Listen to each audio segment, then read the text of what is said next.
क्या आपके बच्चे का नाम, पता, मोबाइल नंबर और परीक्षा से जुड़ी जानकारी इंटरनेट पर लीक हो सकती है? क्या सीबीएसई के डिजिटल सिस्टम पर हुआ कथित साइबर हमला लाखों छात्रों की प्राइवेसी के लिए खतरे की घंटी है? और सबसे बड़ा सवाल, सीबीएसई जो दावा कर रहा है क्या वो पूरी तरह सच है? आइए जानते हैं इस पूरे विवाद की अंदर की कहानी। नमस्कार, मैं हूं किरण और आप देख रहे हैं यूपी न्यूज़ 9। आज हम बात करेंगे उस मुद्दे की जिसने देश भर के लाखों छात्रों, अभिभावकों और शिक्षकों को चिंता में डाल दिया है।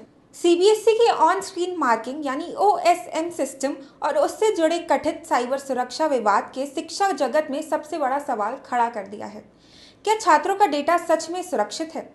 दरअसल 2026 में सीबीएसई ने पहली बार कक्षा 12 की उत्तर पुस्तिकाओं के मूल्यांकन के लिए ऑन स्क्रीन मार्किंग सिस्टम लागू किया। इस नई व्यवस्था में उत्तर पुस्तिकाओं को स्कैन करके डिजिटल रूप से परीक्षकों के पास भेजा गया और मूल्यांकन ऑनलाइन किया गया।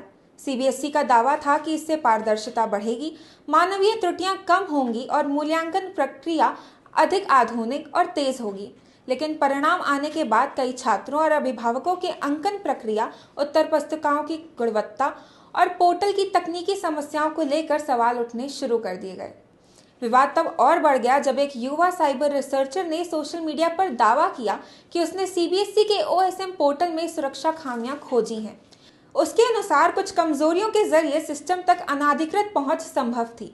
ये दावा वायरल होते ही छात्रों और अभिभावकों के बीच चिंता बढ़ गई कि कहीं परीक्षा से जुड़े संवेदनशील डेटा, छात्रों की व्यक्तिगत जानकारी या मूल्यांकन संबंधी रिकॉर्ड खतरे में तो नहीं है। हालांकि सीबीएसई ने इन सभी दावों को सिरे से खारिज कर दिया है। बोर्ड का कहना है कि जिस वेबसाइट को कथित रूप से हैक करने का दावा किया गया है वो केवल एक टेस्टिंग प्लेटफॉर्म है जिसमें डमी या नकली डेटा मौजूद था।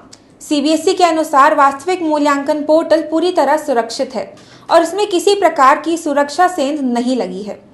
सीबीएसई ने यह भी स्पष्ट किया कि वास्तविक ओएसएम सिस्टम अलग यूआरएल पर संचालित होता है और उसकी सुरक्षा के लिए कई स्तरों पर सुरक्षा जांच और ऑडिट किए गए हैं। बोर्ड का दावा है कि वास्तविक मूल्यांकन प्रणाली में किसी तरह की सुरक्षा कमजोरी या डेटा ब्रीच की पुष्टि नहीं हुई है। लेकिन दूसरी ओर सवाल इसलिए भी उठ रहे हैं क्योंकि इसी दौरान कई तकनीकी समस्याएं भी सामने आई हैं।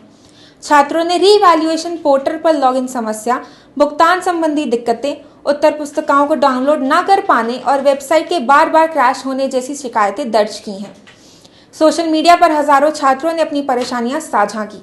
कुछ रिपोर्टों में यह भी सामने आया कि ओएसएम प्रणाली के शुरुआती संचालन के दौरान लगभग 20 उत्तर पुस्तिकाओं में गड़बड़ी के मामले सामने आए हैं और हजारों कॉपियों का मूल्यांकन मैन्युअली करना पड़ा क्योंकि स्कैन की गुणवत्ता संतोषजनक नहीं थी। इसी बीच सीबीएसई ने छात्रों की चिंताओं को देखते हुए पोस्ट रिजल्ट एक्टिविटी पोर्टल की लॉन्चिंग भी आगे बढ़ा दी। बोर्ड ने कहा कि यह निर्णय पूरी प्रक्रिया को अधिक पारदर्शी और ग्लिच फ्री बनाने के लिए लिया गया है। और सबसे महत्वपूर्ण सवाल, क्या छात्रों का डेटा वास्तव में खतरे में है? वर्तमान में उपलब्ध आधिकारिक जानकारी के अनुसार किसी बड़े डेटा लीक या छात्रों की व्यक्तिगत जानकारी के सार्वजनिक रूप से उजागर होने की पुष्टि नहीं हुई है। सीबीएसई लगातार ये दावा कर रहा है कि वास्तविक मूल्यांकन प्रणाली सुरक्षित है और कोई संवेदनशील डेटा से समझौता नहीं हुआ है। लेकिन साइबर सुरक्षा विशेषज्ञ हमेशा हमें सलाह देते हैं कि किसी भी डिजिटल प्लेटफॉर्म पर व्यक्तिगत जानकारी साझा करते समय सावधानी बरतनी चाहिए। यदि आप सीबीएसई पोर्टल या किसी शिक्षा पोर्टल का उपयोग कर रहे हैं तो कुछ जरूरी सुविधाएं जरूर अपनाएं। पहला, अपना पासवर्ड मजबूत रखें और किसी और के साथ साझा ना करें। दूसरा, ओटीपी या लॉगिन डिटेल्स कभी किसी अनजान व्यक्ति को ना बताएं। तीसरा, केवल आधिकारिक सीबीएसई वेबसाइट और पोर्टल का ही उपयोग करें। चौथा, यदि कोई संदिग्ध ईमेल, लिंक या मैसेज मिले तो उस पर क्लिक बिल्कुल ना करें। और पांचवा, अपने मोबाइल और कंप्यूटर में नियमित रूप से सुरक्षा अपडेट करते रहें। दोस्तों, ये पूरा मामला सिर्फ एक पोर्टल या एक परीक्षा का नहीं है। ये भारत की शिक्षा प्रणाली के तेजी से डिजिटल होने की प्रक्रिया का हिस्सा है। जैसे जैसे शिक्षा ऑनलाइन होती जा रही है वैसे वैसे साइबर सुरक्षा, डेटा प्राइवेसी और तकनीकी क्रेडिबिलिटी पहले से कहीं अधिक महत्वपूर्ण हो गई है।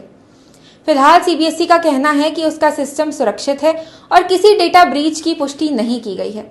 वहीं दूसरी ओर छात्र और अभिभावक अधिक पारदर्शिता और स्वतंत्र जांच की मांग कर रहे हैं।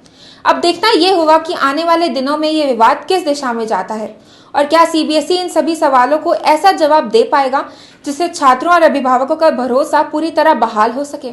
आपका क्या मानना है? क्या भारत की शिक्षा प्रणाली डिजिटल सुरक्षा के लिए पूरी तरह तैयार है? अपनी राय हमें कमेंट बॉक्स में जरूर बताएं।